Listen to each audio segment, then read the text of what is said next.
Hi everyone. Today I am going to be talking about three things I wish I knew before my first IT audit job.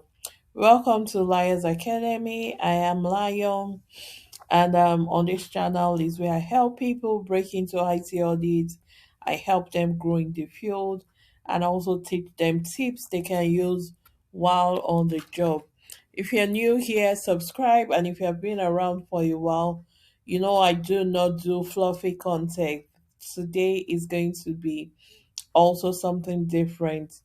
Today I am going to be talking about three things I wish I knew before my first IT audit job. So for those of you that are just trying to get your IT audit job, this is going to help you in your job, okay? And these are like personal stuffs to me, and these are things that nobody's going to tell you when they are training you to become an IT auditor. The truth is, the first one, being a great IT auditor is not just you knowing about testing methodologies, being able to test your controls, being able to identify risks. You can actually identify every single exception.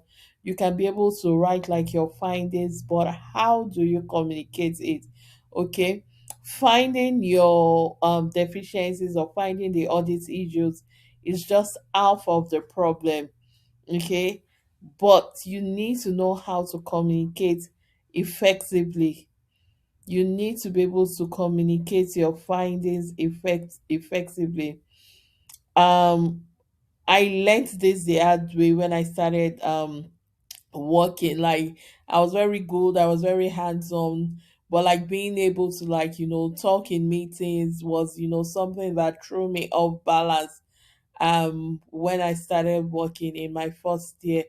Okay, so you need to learn how to be able to communicate very well. That is the first thing. Okay, finding the job is just half of it. You need to be able to communicate your technical findings perfectly to non-technical people or to the management. Okay, you need to be able to translate your risk into business language.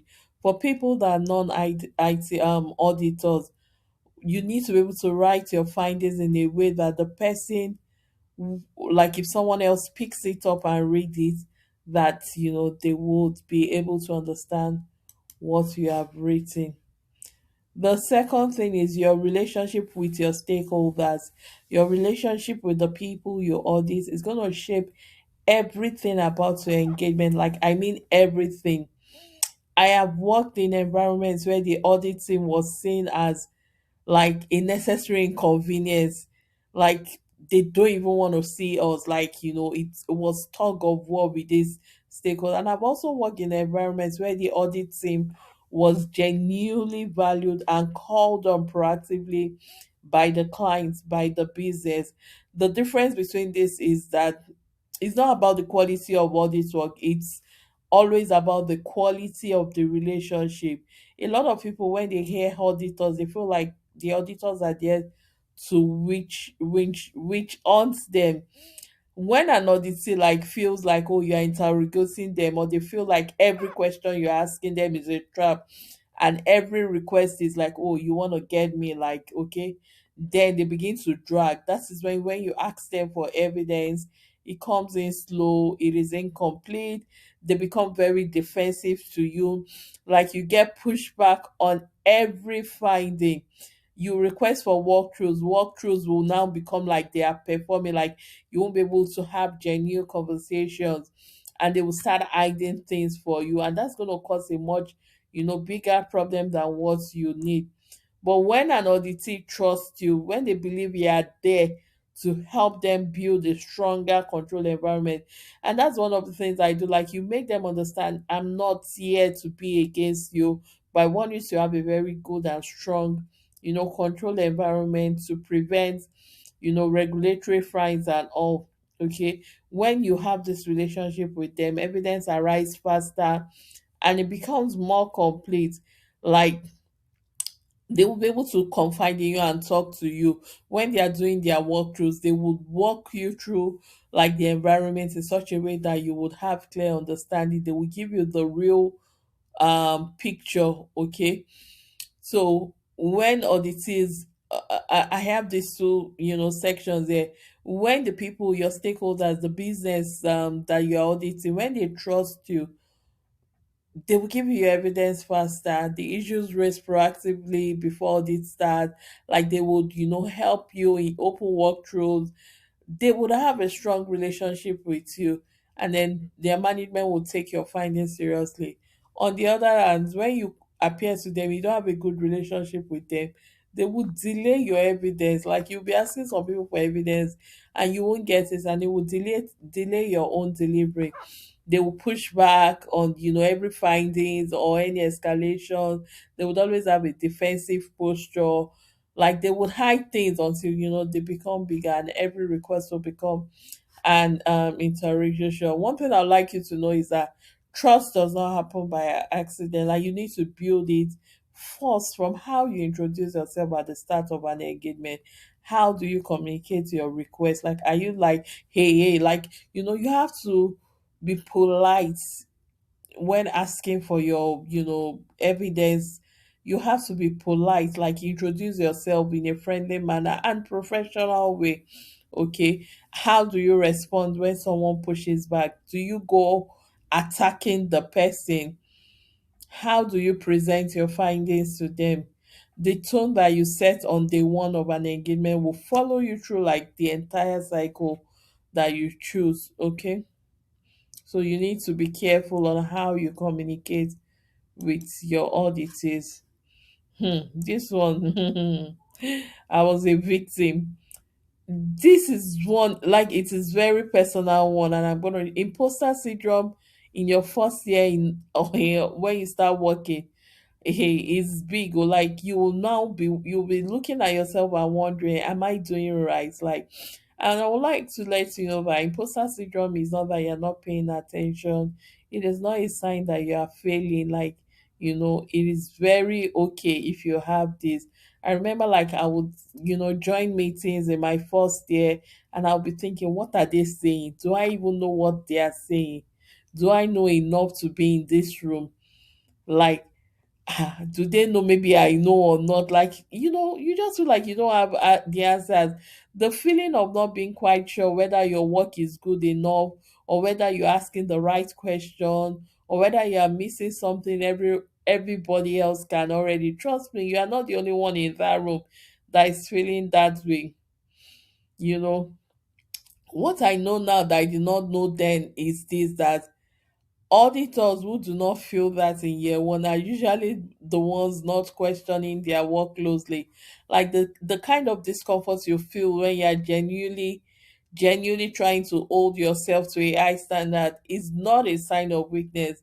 But don't beat yourself up. Like it is just a professional conscience.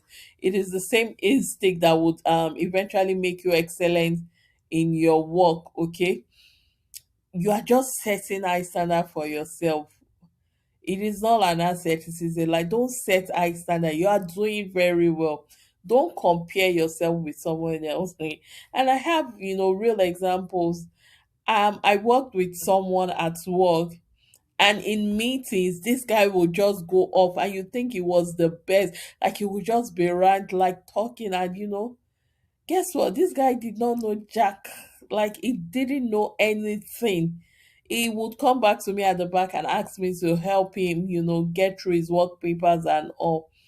So don't set high standard for yourself. Don't let imposter syndrome, don't let it bring you down, okay? Don't compare your chapter one to someone else. One thing that would help is that don't wait until you feel ready. Just say it, like say it the way it is. Go to your meetings confidently, do your work consistently. If you are not clear about something, be bold to ask questions rather than staying quiet and hoping that someone else will ask the question.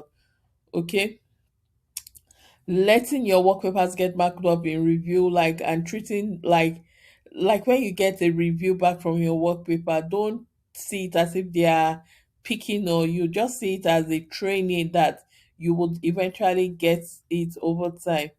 Okay, just show up, do your work, and make sure like you communicate effectively.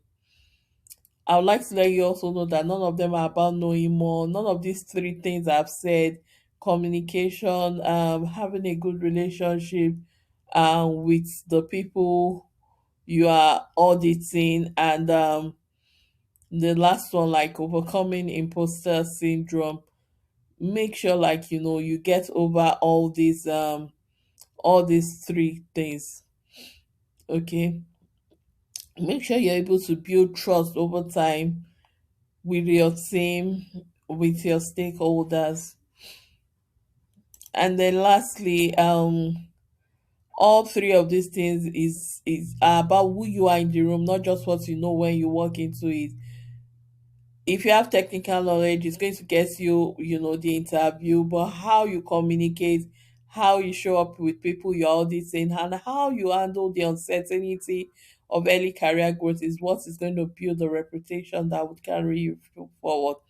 Okay, make sure you communicate effectively.